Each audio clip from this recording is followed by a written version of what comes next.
tumekuja kuiona shule hii.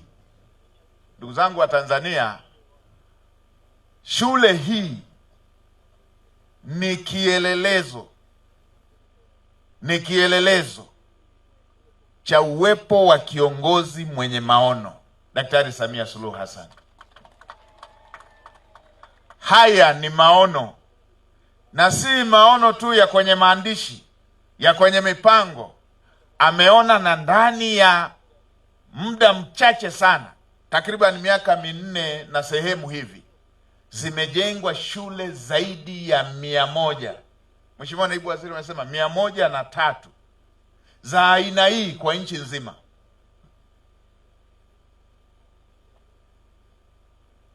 Mheshimiwa Rais alibaini tatizo kwamba tuna tatizo sasa hivi la mismatch ya kutokuianisha ujuzi na mahitaji ya soko.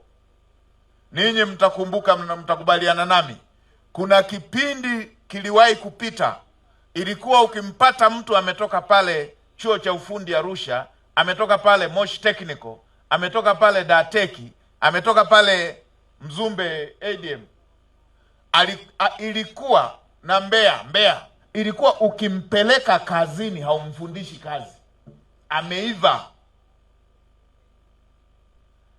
Tukapita hapa katikati tukawa na wingi wa vyuo vikuu, lakini kwa kweli ilikuwa ukiwapeleka kwenye kazi zile zinazohitaji mtaalamu wa kazi mwenyewe, tukawa tunaona mapungufu yale. Mheshimiwa Rais akasema haiwezekani waajiri walalamike, wananchi walalamike na serikali ilalamike. Akasema lazima tuchukue hatua mara moja.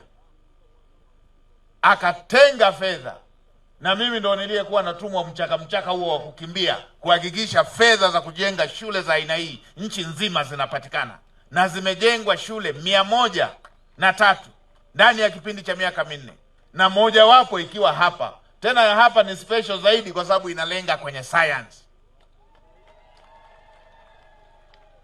Haya si mambo ya kuyachukulia ukawaida yakaonekana yameshuka tu kama mawingu hivi. Ni maono ya kiongozi mwenye maono.